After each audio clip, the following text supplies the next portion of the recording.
welcome. Thank you for joining. Today, I'd like to give a special mention to our esteemed panelists, as well as all of you participants. It's really exciting. We've got an impressive lineup of panelists, as well as participants joining us. On the participant front, we have C-level management to directors, managers, entrepreneurs, business owners. We even have a student on board. So welcome all of you. We hope and we trust you will benefit from this session today. This is the first ever Hustle Hour webinar, and today's topic, as you know, commerce, retail and digital challenges in the new normal. Are we ready? Now, in this session, we'll focus on how agility will be the key differentiating factor for businesses to thrive in what we have termed as the new normal, and what post-COVID means for the retail and consumer landscape, as well as how to resolve the barriers to digitization and e-commerce for businesses. Now, this is a big one, as well as, and not forgetting importantly, how data insights drive effective business decisions. Now, our panel of speakers come from a wealth of experience and expertise, and it gives me great pleasure to introduce them to you at this point. I'd like to firstly introduce Datuk Seri Garry Chua, a dynamic and very busy person. So thank you, Datuk, for getting on this session with us today. Datuk has extensive and in-depth experiences in namely building and F&B industry. He's a veteran, and he's currently the Group Managing Director of Roto Group, which has undertaken flagship national projects. He's also the president of the Malaysia Retail Chain Association, or MRCA, overseeing a member community of more than 25,000 stores.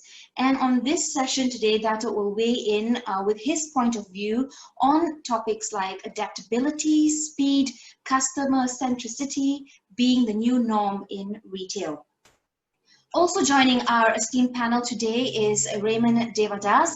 He's the founder and CEO of Day 3, as well as the treasurer of Outsourcing Malaysia, president of Contact Center Association. Now, Raymond's been recognized in digital transformation strategies. He's also an advocate for Malaysia's outsourcing and business services industry.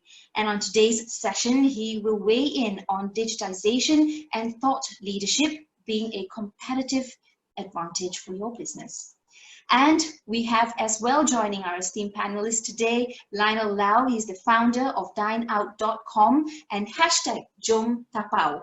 He's spearheading Malaysia's only online ticketing platform for F&B experiences in the country. And Lionel will be weighing in on the point of view of bringing social responsibility to a commercial enterprise. I'd like now to take you through very quickly the agenda we have set for today's webinar. We'll take your questions slightly later, but first we'll get into the discussion with our panelists. There'll also be some polls for you to answer, and I hope that all of you will do those. We'll get to answer those polls as well, because that will help us to understand your concerns better, and we hope that that discussion can be skewed towards addressing your needs. Before we move on, there's a few housekeeping rules. I'll keep this short and sweet. As participants, as I said earlier, we can't see you, so don't worry about that. Your audio is also muted. You can get comfortable. We're eager, though, for your questions and your comments. So we'd like this to be an interactive session. Participants, you have the ability to type in and submit your questions at any point during this webinar. The Q&A chat button is at the bottom of your screen. Type that in and I will either post it to our speakers at that time or hold it for our Q&A portion at the end of this event. And for those of you who have asked, yes, today's webinar is being recorded. We will share the link with you via email after this webinar is completed, and we hope that you will share this link with your friends and colleagues as well. Now, this Hustle Hour webinar is being presented by Engage Southeast Asia. They are reputation management and digital communication expert. And at this point, I'd like to bring in and introduce to you a very accomplished person and personnel of Engage Southeast Asia, Sujitra Krishnan. She is a C-suite reputation advisor and director of Engage Southeast Asia. And she's here now to share with all of us a little bit on Engage Southeast Asia's services. Suji? unmute myself. Thank you, Jessy, and hello, everybody. A very good afternoon. Trying to get used to staying at home, I think, just like everyone else, but a few more days left, I hope, in the next 3 weeks.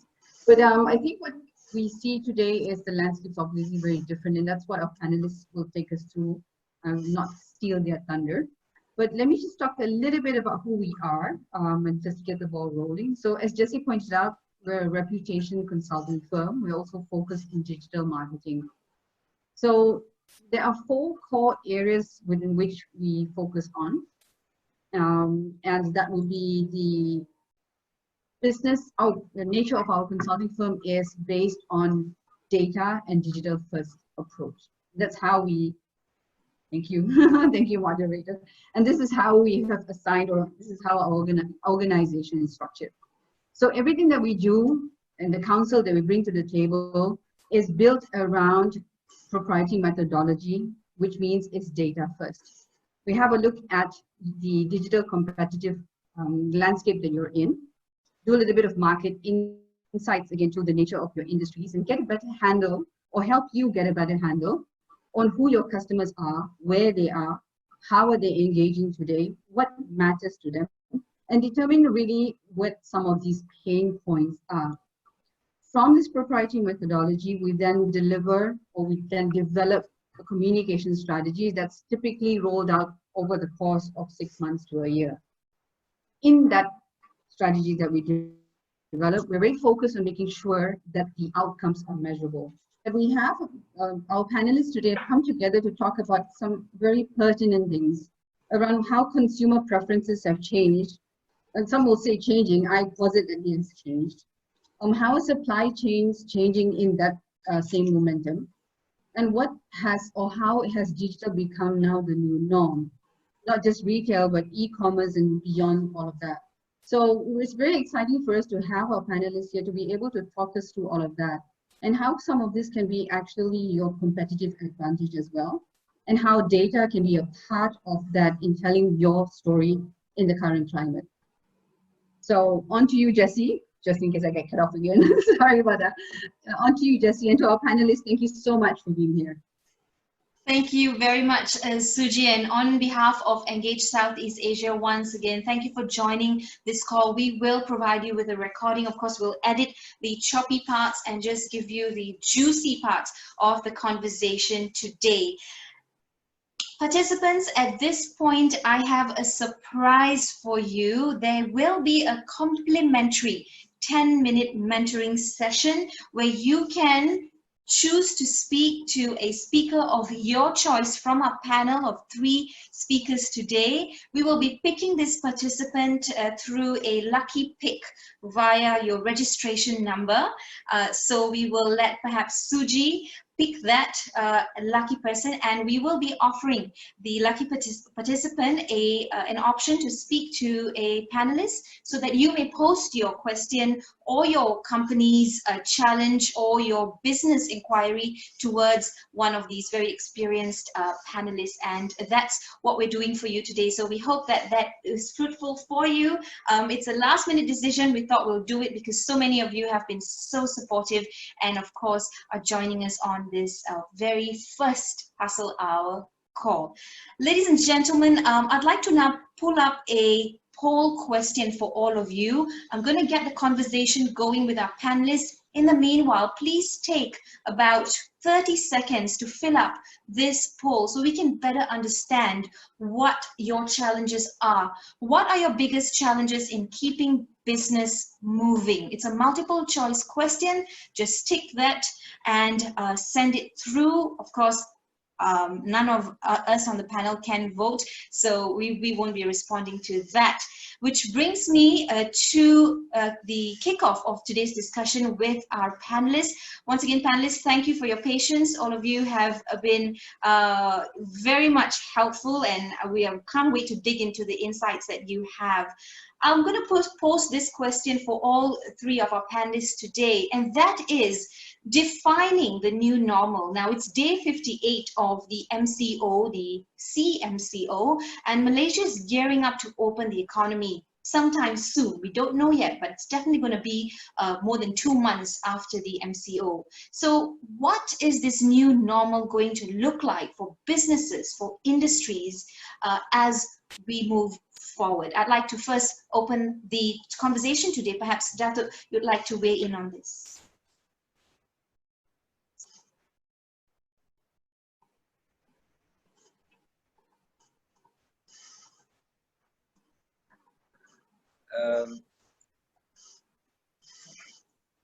First of all, I think we have to follow very strictly the SOPs to avoid another pandemic second wave, you see. Or otherwise the government will be, sort of going to enforce the, what you call, circuit breaker again. So we do not want to go to that level, you see. So very important, we must cooperate with the SOPs of the government. For example, first of all, distancing is very important. Secondly, in public areas especially, I think everyone should wear a mask. When you wear a mask, you're protecting not only yourself but other people. So if you have 2 layers of masks, probably the percentage of getting is very little. Just like in Taiwan, there's no lockdown, and you look at it, there's no fatality, zero case for the last 1 month or so. In Korea also, doing very well until the club incident happens, because the young people, they thought they're invincible. So it's good that we follow the SOP, like also sanitizing, the places, especially our hands, and the places we are visiting as well. The mall, especially the public areas, like the malls, like the public transport area, it should be regularly sanitized as well, so that the chances of getting the virus will be less.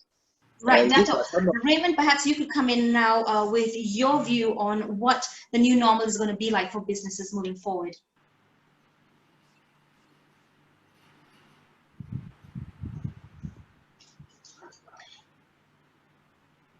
Yes, we've got a comment here by saying the new normal should be a reliable internet connection. And yes, I'm sure the authorities will be working towards that as we move towards a new normal. But Raymond, yes, what are your views on this?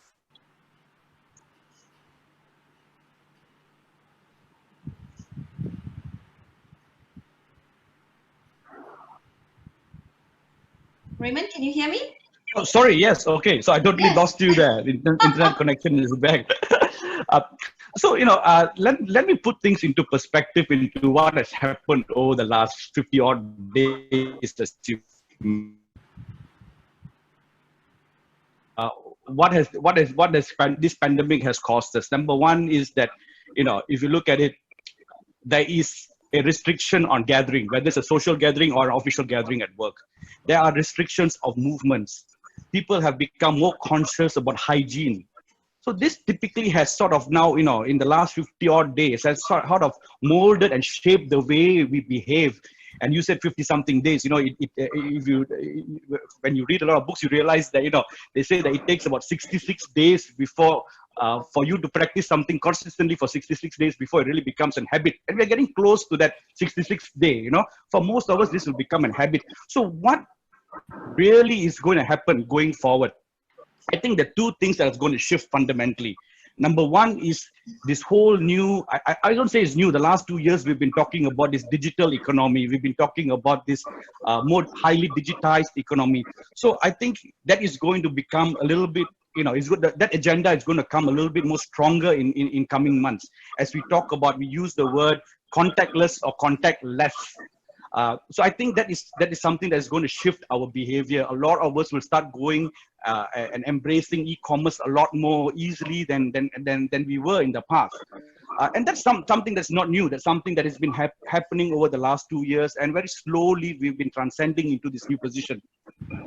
But I think more importantly, and what has changed over the last 50 days, is the fact that there is a damage in trust. Yeah, the trust for hygiene, so to speak. There's a damage of trust in hygiene. So people are afraid now. So even if you've embraced e-commerce and you are now buying things online and in a more highly digitized manner, but you still have to deal with the courier or the guy who is coming to deliver the goods to you. So as you accept these goods, now you're questioning the hygiene of the person who's handling those goods. You're questioning the people who are handling the entire supply chain throughout this period. So things are going to be different going forward, because not only are you going to look at a more contactless economy, you're also going to be looking at hygiene factors that determine our behavior as a consumer. So these are things that I find that, these are two things that are fundamentally going to change our behavior going forward. Hygiene and contactless, and between that, trust and speed as well. Lionel, you of course a veteran, a specialist in the F&B industry as well, and we've seen, especially with the MCO restaurants having to shut. What is going to be the new normal? As Malaysians like to go out and lepa, and even if it's jom tapau, for example, how's that going to change our behaviors? I think the main thing that's going to change is, unfortunately, people are not going to be going out for an experience anymore. People are, as I always tell people in the restaurant business, people don't come to your restaurant to eat. Most people come to a restaurant for an experience. It is a social activity to go out to eat. Just to eat, I can eat anywhere. I can make a packet of Maggi mee at home and I eat it. That's just to eat. So I think one of the key things that's going to change, unfortunately, is efficiency. People will just want to eat, fill themselves up, and move on. So the whole experience, that whole social activity around dining, unfortunately, at least in the short to medium term, is going to I won't say completely go away, but be definitely damaged or changed significantly. So people are going to go to restaurants just to get a meal and move on. So that, to me, is the fundamental change in the F&B industry. We put up a poll earlier asking what are your biggest challenges in keeping businesses moving, and we're getting some answers coming through right now. 41% of our participants today are saying understanding consumer behavior is key, or rather a big challenge in trying to keep their business ahead. Also, another big concern at 29% is digitizing business operations. So for the panel today, I'd like to bring in this question: how will consumer preferences now impact products or services, offerings that a company or a business has had in the past, moving forward into, again, the new normal, or even the coming few months?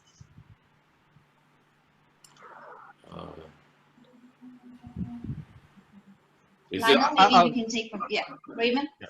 So I'll take that. I think, as I was mentioning earlier, right? I mean, it's very important for us to shift, for organizations to shift their product offerings, right? Nothing has changed much except for these two factors where you talk about hygiene and you talk about contactless. So I don't have much statistics to share, but let me share with you something that I read just at the beginning of this week. Sort of a survey that was conducted by one of the big fours out of, unfortunately, there were no mention of Asia, but these are basically a survey done out of US and Europe, right? And it says that they've broken consumers into 4 groups, but typically 65% of the people out of 5,000 people they surveyed were in a group where they were not going to spend their money because they have been affected by unemployment, number one. And number 2 is for those who are not highly affected by employment, are taking this wait and see attitude because they are just not optimistic of the future. So therefore they are hoarding, they are stockpiling their necessities, and they're saving money. So what that means is that, don't look at the numbers in general, but just look, just don't read into the numbers, but look at the sheer size and proportion of the population. 65% of the people are going to be spending less. Yep. And for those people who are spending, what are they spending on? They are becoming more discerning. Customers are becoming more discerning. They are beginning to buy local products. So we have this hashtag in Malaysia, Kita Jaga Kita. I'm sure we've heard of that, right? So it's going to be that we're taking care of our own. We are now making decisions to help local businesses. We want to buy local products if they are good. We want to buy trustworthy products to make sure that the products and services that we buy have got a hygiene factor to it. Right? We've also become more social conscious. We want to buy products which have got some ethical values to it. So customer preference is going to change over the next couple of, over the next couple of years, because as we see people, customer behavior, people are becoming more discerning in what they want to buy, and not just Raymond. splurge. Okay, moving on now to a retail point of view. 80% of retailers have said that they have already laid out plans or are in the midst of trimming losses, and we know that this is a 360 approach, or 180 if you have it, noting that some have carried out even cost-cutting measures since last year. Dato', how do you weigh in on this? How and which retail sectors are going to be the most affected, and how can they now go look for support? You see, currently on the retail side, the essential goods like the example, the supermarket, the hypermarket are still doing pretty well. The pre-sales has gone up. For the convenience store, there'll be some slight decreasing of the sales by about 20% or so. People like KK Mart or even 7-Eleven, because there are less people going out, you see. On the other side, these what you call it, pharmaceutical shops, they're still doing quite well because of a lot of big demand.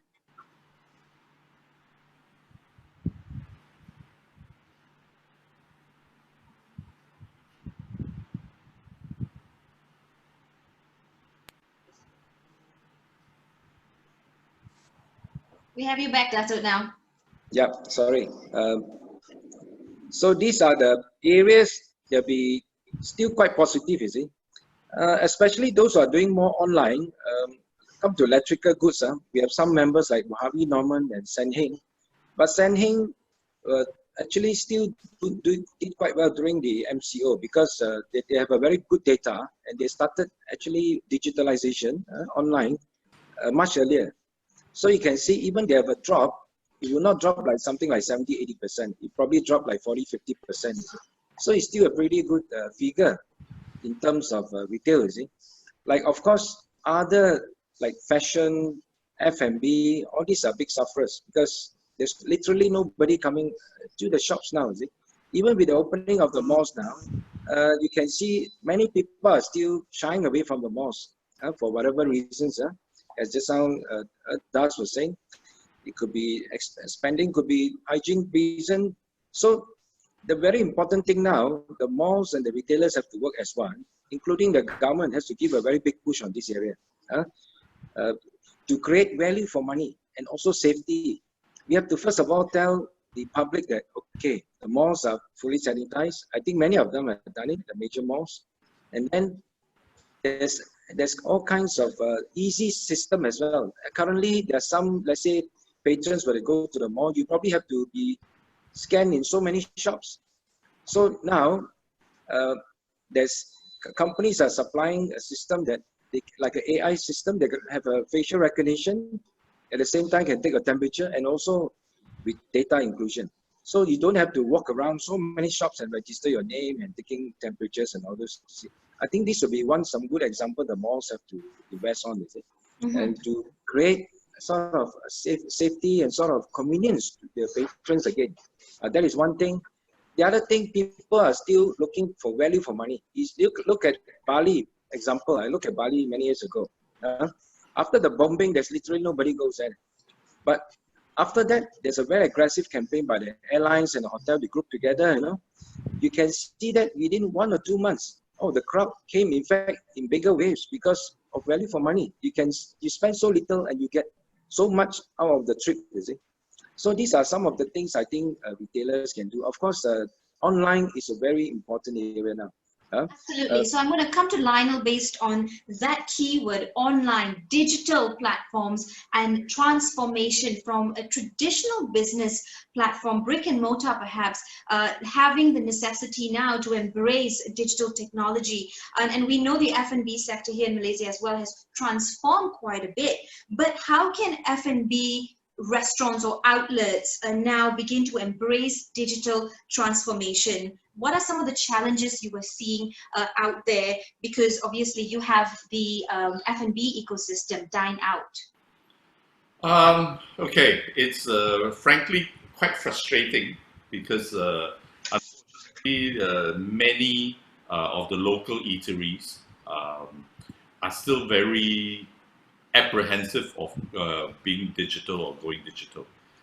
You have mainly the big chains or the big international brands that obviously adopted very, very quickly. And the local eateries, unfortunately, have been pretty slow, a bit too slow. That's why we started the Jom Tapao campaign. We're trying to help, especially the local eateries, get online at an affordable rate so that they can at least make a decent margin out of the product that they produce. The biggest thing is that from my personal experience talking to a lot of these eateries, from hawkers to little eateries, shops, they're just very scared. They're very scared, they're very apprehensive, they don't know what to do. We have one particular 40-year-old clay chicken rice store that went from a hawker to their own shop, which they rent. They've been doing very well for the last few years. They virtually wanted to shut their business. The boss told me that they are paying 13,000 in rent. They don't know what to do. Business is zero. First month they didn't open at all. And they were panicking, and they were thinking, you imagine you work 30 over years all your life from a hawker, you eventually get your own place, and then it's almost going to be wiped out in a month. I'm not saying that we were the old people who saved them, but we gave them some hope. It took us 3 whole days to show them how to use the system. Lionel and Datuk Garry, I'm getting a question from our participant, Vincent Choi, and he asks this question. He says, how best can retail and F&B bounce back quickly? So in the short term, what can be done immediately? Because companies that service the new normal are doing very well with notebooks and video cams and video processing equipment. But overall, how best can retail and F&B bounce back quickly? Lionel, perhaps you'd like to take this first. I think from an F&B point of view, the ones that had the reputation in the first place, they had the reputation for having good food, good product. They actually, if they were online quick enough, they did not suffer so bad. People went straight to them first because it's a reputation. I know this restaurant, I know the food is good, and they are available. It's easy to buy, to go on. How do the rest bounce back? It's actually the same thing. You just need to get on board, right? And it's the same game. The consumer behavior is changed in terms of its purchasing method, but the preference has not changed. People still like to eat what they like to eat. Their preference has not changed. Their purchasing method has changed, that's all. So you need to get on board these digital platforms in order to be available to people. Right, so there's no two ways about that. You need to embrace digital transformation. Datuk, what would you like to say about how retail businesses can bounce back quickly? Let's look at the current situation. You see, for example, now most of the F&B, even with a lot of takeaways, they only score about 20% of the sales maximum, or more, slightly more. As you can see, if you were to dine in, people come for a dining experience. They take the appetizer, main course, and the dessert, and plus, of course, the drinks. But if you do takeaways, normally you only order tapao, you only order the fried rice, maybe fried noodle, and plus a bit here and there, So you can see the difference in terms of billing per head will probably fall by 70–80%, is it? So that is a very telling effect. Even among all our fast food members, some of them, you see like Mary Brown and some others, they also have suffering a drop about 4%, is it? Even the fast food sector. Because people are afraid to come up, is it? Even you do online ordering, you will not be taking so much as you were to dine in, is it? You see the difference? And of course, with online, this will sort of spur more sales, in the future. But I think in Malaysia, the online business, the digital is probably about only 5% of the economy. So we have a lot of room for improvement in this area. So like China, the takeaways are much better. So probably there's a lot of room for improvement in this area. So perhaps many of the F&Bs have to aggressively promote more on this area. But the setback now is that, you see, if you were to go to Grab and Food Panda, you have to pay up to 30% of commission to them, you see. So end up the restaurants also, the F&Bs were not making money, you see. So it's just more of a, just to promotion, get things going, you know. So we have to find a way to collaborate with other, or the current, what you call it, online companies or delivery companies, to be a more friendly situation. Otherwise, no point. Is and I think that's a great point to highlight there. How do we translate those initial promotional activities into actual sales? And one of our participants, Asha Mohan, has also posed this question, and I will direct this question to you, Raymond. With the inevitable change, as we now call it, the new norm, how do we ensure that the digitalized customer experience can translate into figures, in blue, translate to sales? Yeah. First, perfect question, because I was just about to weigh in into the discussion of the previous question. One of the dangers of going highly digitized is this, right? The minute you go into from an offline to an online environment, remember that your product becomes a commodity, becomes more of a commodity. If you have 10 people selling the same chicken rice today, you're not selling that experience anymore. You are just selling a platform. So your product becomes more of a commodity. It becomes a lot more competitive and harder to sell. So the thing is, what's important here is that, and also knowing the fact that customers are more discerning. Customers will probably go to you if you say that, hey, if you buy $1 from me, 10 cents is going to go to some social orphanage or something of that sort. People are more discerning. People are beginning to think that, hey, can I help people a little bit more along the way? So your product becomes a commodity. So what is important is that personalized experience. And a good question that Asha has asked, because when your product becomes a commodity, the only way you can sell is that if you provide that personal experience. And how can you provide How do you do that over a digital platform, which is obviously having less social interaction? And here's a question for all our panelists. What about companies who simply don't have the knowledge or the expertise or even the tools to go digital? How do they stay afloat? So I'm just gonna go there very quickly. Now, the whole premise of having a digital platform is just a tool for convenience. What is more important with the tool is the ability to collect data. Because as you collect more data on your platform, you are able to recognize patterns and behaviors of your customers. You are able to you're beginning to able to understand their preferences. And by being able to understand their patterns and their preferences, you can then begin to predict what they want. So that's very important. So if you are able to establish these 3 P's, I always like to use, the pattern, preference, and be able to predict. That's when the ability to predict is when you are able to provide this personalized experience. I'd like to add on to what Raymond's response was in terms of when you sell a product online, it becomes a commodity. And how do you have that personal experience? And that's absolutely true. And that's why I said the restaurants that had a reputation for making a great product in the first place very quickly did not lose much business when they were able to sell digitally, because people already knew them by reputation. It was a great product, it's and straight away, oh, now it's available online and I can purchase it. So that helped a lot. So for those people who do not have that reputation, you have to find a way to build it. And social media is probably one of the ways that you can do it digitally, build that reputation, have that touch point with your consumers. That is the new norm. You can't avoid that anymore, right? And that's the same for any business who's not there yet, whether F&B or otherwise. Frankly, if you ask me how do you do it, just do it. Just do it. Engage, whether it's a consultant or some people, just do it.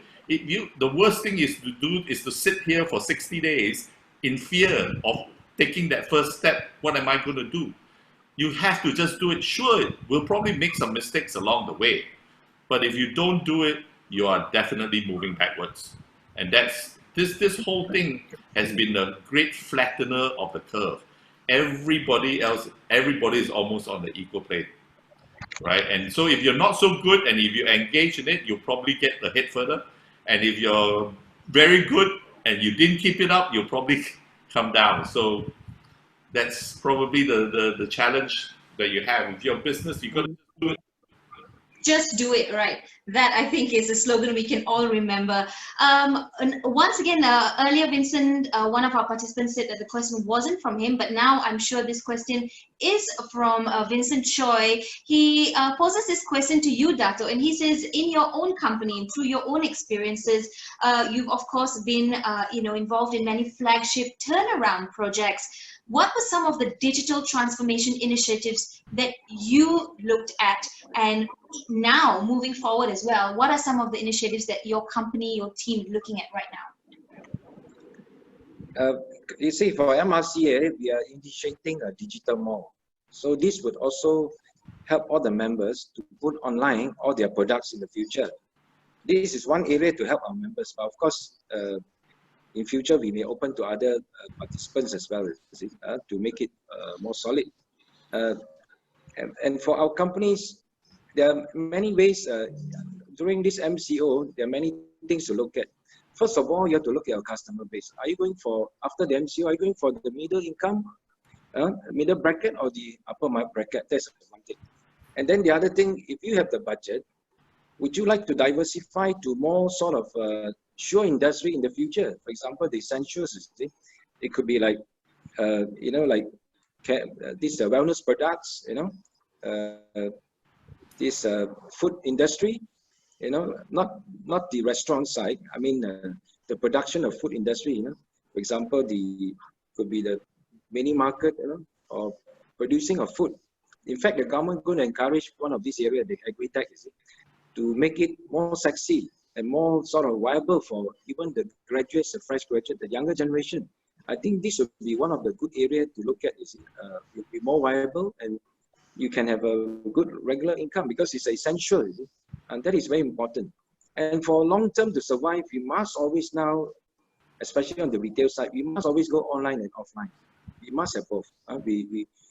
Those who are online, they also must have a physical shop in the future to give the physical experience. But of course, the smartphone nowadays, you can even have some kind of virtual reality and all those to experience with the smartphone, but this will be some of the factors you have to look at in the future, to think out of the box. And for example, in China, you see, during the lockdown and after the lockdown, you see many of them are producing things that they are not producing. Those in the government industry, they quickly switch to all the making of masks and even sanitizers, and even buying machinery for producing other sort of medical stuff. This is a quick diversification of some of these companies to keep afloat. So we have to be adaptable during what you call it, challenging periods like recessions, and now this will be one of probably the worst ever encounter in the world. Even UK, Australia was mentioning this will probably the worst recession they're going to face in the last 100 years or so. And even Trump mentioned it's like worse than 9/11 and even the, what you call it, the Pearl Harbor bombing, So this is something to tell us that we have to really prepare ourselves after this MCO. We have to think very hard, because the next 3 to 6 months not going to be great. So while we prepare and embrace the changes, the subject of upskilling is something that comes, top of mind. Yes. Yes. What initiatives, again, this question for all our panelists today, what are some of the initiatives that you know of right now that are undercurrent or available for upskilling, whether you're in a leadership management position, you're entrepreneur, or even for your employees and staff? You see, MDEC is playing quite a key role here, and also with the Ministry of HR. I understand they have given some budget for training for digital online. So perhaps those who wish to go into this area, try to check out. I was told up to 25,000 ringgit training for each company or so. So you can check out with the MOHR, or my MDEC. These are some of the things we have to upskill, to go into digital, And of course, there are also a lot of companies doing training, whether it's online or offline. So it's good to go into this area so that, like even Jack Ma said, this will be the century of digital. You have to look at it very seriously.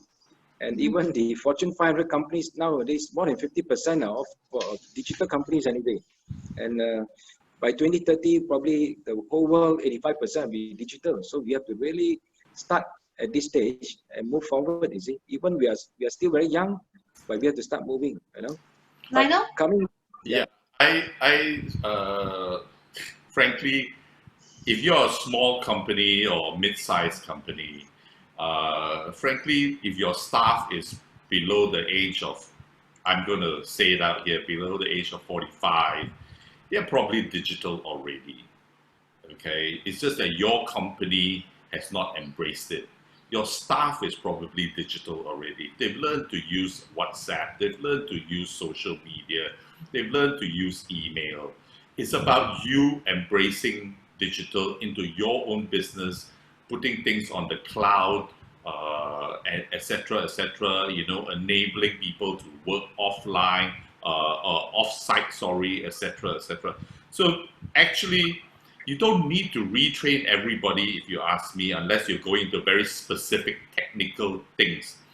To enable a business to turn digital, you just need to do it, frankly, because it is not the business, it's the way you operate the business. So technology is an enabler. The more you use it, the more you learn it. Look at how Zoom, the platform that we're on, why is it so popular? It's so popular because it is so easy to use. Everyone picked it up almost immediately. Not everyone used it well, but everyone picked it up immediately. Compare this to, I don't know, some of the other systems out there. This is so easy. So I think that's the main key, right?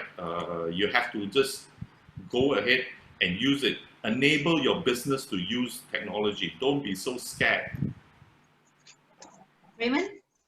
So let me weigh in a little bit from my perspective from a BPO industry. You know, over the last 2 years, the BPO industry has been talking about process automation. It's been talking about robotic process automation. You know, the idea of repetitive tasks and works being done in a back office is being taken over by software bots. Yep. So give an example. If you are running a finance function and you're doing a three-way matching between your delivery order, your purchase order, and your invoice, that function today can be done entirely by a software bot. You don't need humans to do it. So, in our industry, that's been the biggest talk over the last 2 years. Will people lose their jobs because all these mundane and repetitive tasks are being taken over by software bots? So here's my take. What's going to happen in the next 18 to 24 months? There are going to be two groups of people. There are going to be these large organizations who have got cash, who is going to invest in automation. Yeah, because they have got the money. They have now come to realize that more so during this period that they cannot be depending on people. When there's restriction of movement, when there is restriction of congregation and hygiene issues, they will spend more money in automation trying to have their business sort of run autonomously without people. Then you have got the second group of people, the SMEs, who are going to be cash strapped during this period. People who are just fighting for survival. These people who we've been asking and telling them over the last 2 years, please automate, please go into digitalization, will pull the handbrakes. So what's going to happen is that I feel that the next 18 to 24 months, there is a big group of organizations, the SMEs, our economy is driven by SMEs. They are going to pull the handbrakes on investments. So there is a silver lining here. The silver lining for the people in these industries, you have now got a breather of 18 to 24 months to upskill yourselves before these so-called new bots and new technologies are going to take over your jobs, right? So it's very quick. You can't be depending on the governments. You can't be depending on people like MDEC to just do your training. There are plenty of courses available online. You get to sign on it. I've got friends who have signed up for data science classes, who have signed up for basic programming classes, Python classes. This is absolutely crucial. You've got this 18 to 24 months period now. Don't waste it. Upskill yourselves. Right. While we talk about trying to upskill talent or human resource, we also look at how to recognize the changes that the business needs, whether it's through BPO or even, more importantly at this point, for business to understand what is ahead for them is through data insights. So perhaps each of you could weigh in and give some examples of how data insights has helped with decision making towards recognizing what is needed also internally for business operations. Datuk, perhaps you'd like to take this question first. Just take the example of our member, this Sen Heng. Since they started digital quite a number of years back, they have a very good data, probably about 1 million or so customers. So during the lockdown, the MCO, they will know quite certain who are the potential buyers, good buyers. So in fact, they convert many of the staff to do telemarketing. And during that period, actually they score quite a lot of good sales. That's why in terms of dropping of the retail on their sales is so much less than other companies. So that shows that there's a lot of potential on online, but we need to educate more people. You see, formerly or previously, you can see probably 70% of the millionaires are using online. But the older folks, they don't use it so much or hardly use it anymore. So probably after this, even the older folks have to start using digital, online. So, and buy online, for example, even on the food side and all these restaurants, I think there's a lot of potential. Why this at this moment of time we are scoring less? Because I think the usage and the the pattern, the buying pattern, people are still not really into it. Unlike China, China, you can see that they're so used to it. Daily, they're talking about millions deliveries just in Shanghai alone.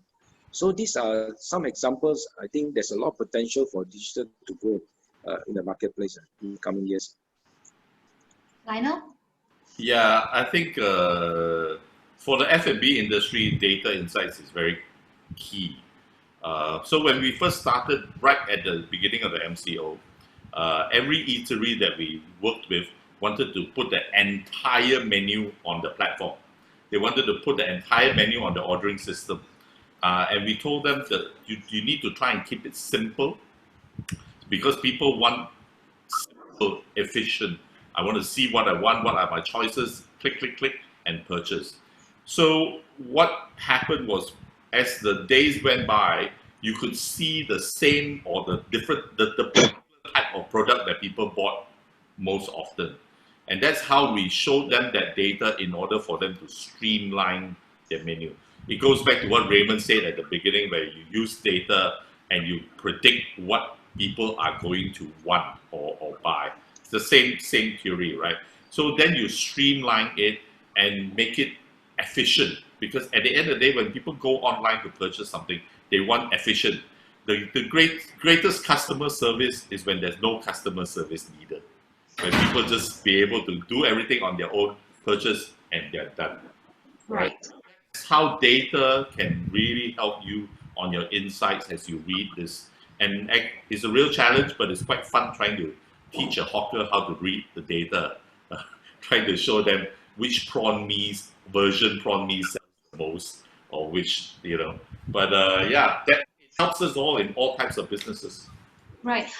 We have a second poll question up for our participants to answer, and this is: where are most of your digitization budget going towards? Is it sales and marketing, HR and payroll, finance systems, e-commerce, digital marketing on social media through paid ads, PR communications, or simply all of the above? We'd like to hear from you. Raymond, I'd like to bring you in at this point by asking you, while we look at transformation, what do you foresee as some of the pitfalls for traditional businesses, especially at this point, to take on that big leap?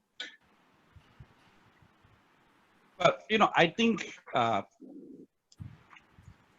there is this great, I would say, we often forget, a lot of us, I've in my conversations with a lot of people in the last couple of years, a lot of people have, their CEOs have gone for conferences and come back and said, hey, look, there is this thing, there's this new technology available. Our competitors are using, for example, chatbot. We should jump into the bandwagon. So my advice, I think one of the greatest pitfall is, do not get into digital for the sake of digital. Focus on the process. The digital is just a tool. So I'll give you an example, a real life example. About a week ago, I subscribed to one of these apps that, a very popular app. I'm sure all of us have, to watch movies. And what's happening is that I realized that my bill for last month was paid by somebody else in the US. So I've been having this free service for the last 1 month. I'm enjoying it. Thank you very much. But I reached out to the service provider and I said, I've got this problem that, that someone has paid for this bill and I don't know what to do with it. I get a automated reply from a bot that says, thank you very much, sir. Your bill will be sent to you next month. Yep. So now, a total mismatch between what I've asked and what the answer that I'm getting. So that causes even more frustration. So my point of view is that do not get into digital for the sake of getting into digital. Make sure that you understand the process that you want to digitize. Make sure you understand the outcomes that you want out of the digital process. Because if you're just going to get an automated bot to answer questions or give a wrong answer to a wrong question, your brand is going to be affected. So it's going to backfire on you all. So while we have a group of people who are frightened to embrace digitization, Lionel put it right, go for it, just do it. Yes, but it's not the technology. It's you have to determine the outcomes that you want out of this tool. Yeah. So that is for me the biggest pitfall that most organizations get into. When we look at businesses across the board, pre-MCO, it was these businesses that were also thriving. If you look at hairdressers or entertainment centers, massage centers, spas, but now without physical, without that ability to be physically close and with social distancing being the new normal, how can these businesses evolve? I mean, they can only get online to a certain extent. What happens beyond that? Lionel, perhaps you'd like to share your view. I think it's so sad I haven't had a massage in 2 months. But unfortunately, some businesses are really going to have a tough time. Physical therapy, massages, spas, and things like that. I think there's no going around things like that, and that unfortunately is something that's going to happen, and only those stronger ones will survive. But it's no different. It's no different in the sense that they have to be digital. They have to build their reputation digitally, and that social and digital reputation is probably what will help them come out of this stronger at the end. So that whole digitization, people forget it's not just not the business actual operation per se, but it's also your reputation today. Your digital and your social reputation on the social media is just as important, and probably at this juncture now more important than ever, right? And if you build that, you will again be able to weather the storm. There'll be people that will support you. I know of an F&B operator that actually sold vouchers, and he was very clear. He's told people, I need 50,000 ringgit in order to survive for the next 1 month. And whether people, because they have a very good reputation, people actually bought these vouchers without using them for the next month. So reputation goes a long way. All right, and the digital, or whether you like it or not, the social media reputation is critical. Right. Looking at the poll results here coming up, what are some of your most of your digitization budgets going towards? Predominantly 58% are saying digital marketing. So Lionel, as you pointed out earlier as well, social media. But Lionel, you also did say that, if you're below the age of 45, then you would be more skewed towards being digitally savvy. But here's a question as well. We see now the emergence of a lot of social entrepreneurs or social businesses as well. How can they help to bring balance towards the industry, and what are some of their roles of social enterprise evolving now post MCO? I think, well, for us, for example, if you know Dine Out, we started out 2 years ago as an online marketplace for unique F&B experiences, meaning events, think wine tasting, coffee, workshops, cooking classes, not essential things, but rather experiences that you would like to have. That's how we started. But the moment the MCO happened, I collaborated with my team of people, and we came up with this idea of creating an online ordering system. And very simple, very light, and we did it for free. We actually asked everybody, eateries, to go online. We create this thing for you for free because they either couldn't get on board the Grab food or the Food Panda on time, or they couldn't afford those margins. So we did this with the sole aim to help them manage orders smoothly, get customers ordering, and we charged them only a transaction fee just to cover the payment gateway. And even till today, that's what we're doing. And but it grew, and today we have over 300 merchants on this site. Now it has become, now we're going to go to the next phase and say, hey, there's a business to be done here, but it did not start with that in mind. It started with a simple goal was to help them because I like to eat, and I hate to see all these eateries disappear before my eyes. So that was the goal, and that's how you look at it, that you do something as a social act to help the community at large, and actually there can be a business that come out of it. Right. In terms of retail, is there any talk about innovation or artificial intelligence? Perhaps, so you'd like to move into this as president of MRCA, Datuk? I think AI, artificial intelligence, Internet of Things, robotics, and all this will be increasingly important, you see. Even in Dubai, for example, they have shops where they have AIs, you can, and artificial intelligence and also virtual reality. You can even, for example, with a smartphone, let's say you go to the shop, you can have different type of mirrors, you can mirrors and colors. So to match whatever you want, you see, some of those important elements. So retail will be more and more experiential and interactive in the future. It will not be so sort of static. You have to be very dynamic, especially in the malls. Especially you look at even Singapore, some of the malls have revamped and they have put in more engaging activities, including even cooking class, fighting zones, and arcades and all this.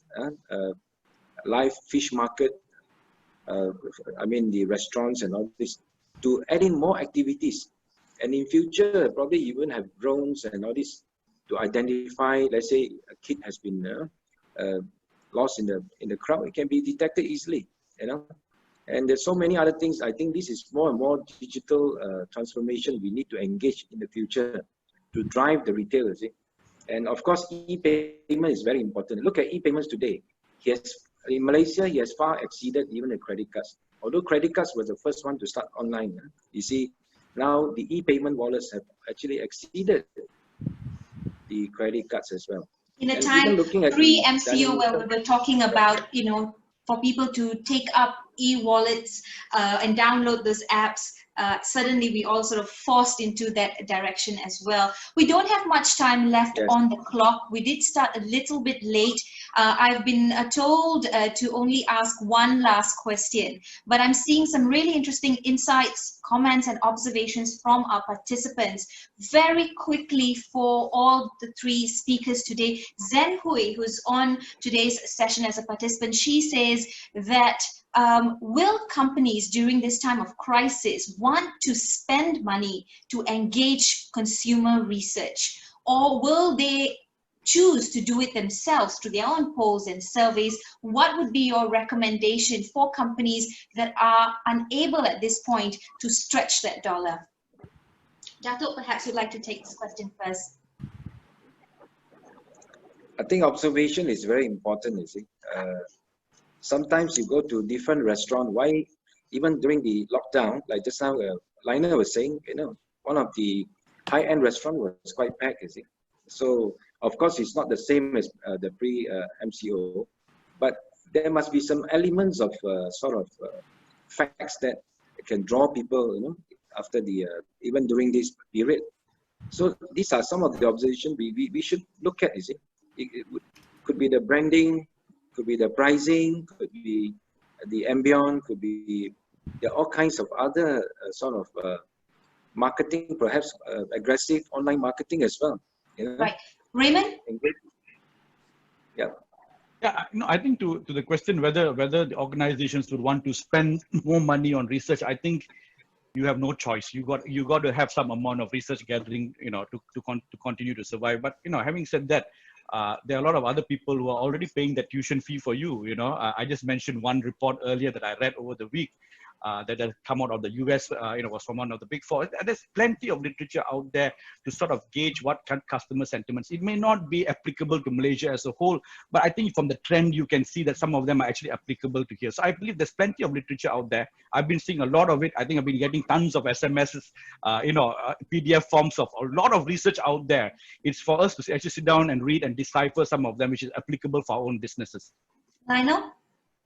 Yeah, I'm not sure whether companies or people will want to conduct their own research per se, or engage someone to conduct a research. They'll probably go into trying to see what research papers are already out there that they can use and adapt from. I think that's probably what most companies would do. I think overseas experiences is also important. You look at China after the lockdown. Generally, the retail and the SMEs are still very slow, and these are telling signs, so we should take heed. Is it? Even you go to the restaurant now in China, majority of them, more than 90%, is very slow. Absolutely. Which brings me to the comment Christopher Das is sharing. He says, how will the gig economy improve post-COVID-19? And what are some of the steps to be taken by those who work part-time or work from home? As we know, gig economy as well, a big contributor and a growing contributor now to the GDP as well. Ladies and gentlemen, we don't have much time left. In fact, we don't have any time left. I'm going to quickly recap with some of the key takeaways in today's discussion. And that is, Lionel, as you said, just do it. But also, as all our panelists have stressed, data and consumer insights are key to help to set a direction moving forward for your business. For retail, for example, you will need to innovate. You will also need to do that short-term, mid-term, and long-term.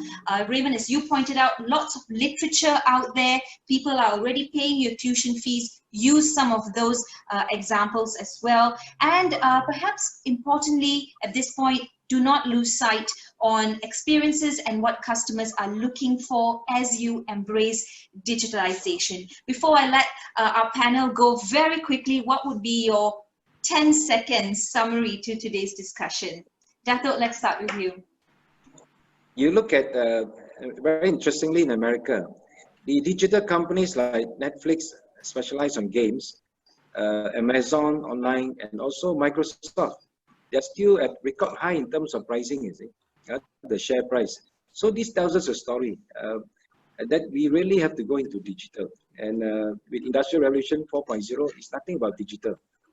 So we really must go into this area to improve ourselves and also improve business, not only in business with the way we live, to engage so that machine is actually basically about machine and man, how to maximize it to the best in terms of productivity and in terms of efficiency, to benefit mankind. I think that will be the draw of digital in this current century. Mm-hmm. Raymond? So to echo to what Dato was saying about machine and human, this reminds me of a quote by Garry Kasparov when they interviewed him and asked him 20 years after he beat IBM in the chess tournament, the IBM computer, and he was asked about machines, and he just said one thing: machines won't make us obsolete. Our complacency will. So I just want to leave, I want to just leave with that thought and echo what Dato is saying. It's not the machines that are going to make us obsolete. It's our own complacency if we do not upskill. Right. Lionel? I'm going to quote Alvin Toffler: the illiterates of the 21st century are the people who cannot learn, unlearn, and relearn. So you must be able to learn, unlearn, and relearn. And that's how you will survive the 21st century. Very interesting indeed. Thank you once again to all our panelists as well as our participants.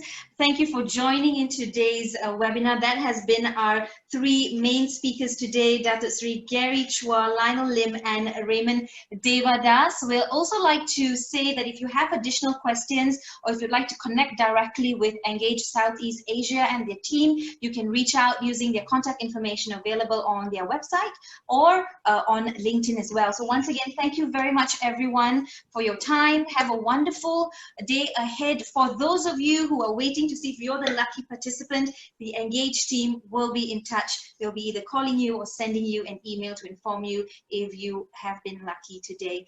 Stay safe, stay home, and stay strong. See you all again soon. Take care. Thanks. Nice. Thanks everyone. Thank you. Jessy, great. Thank you. Thank you. Bye. Thank you. Thank you. Thanks, Jessy. Bye.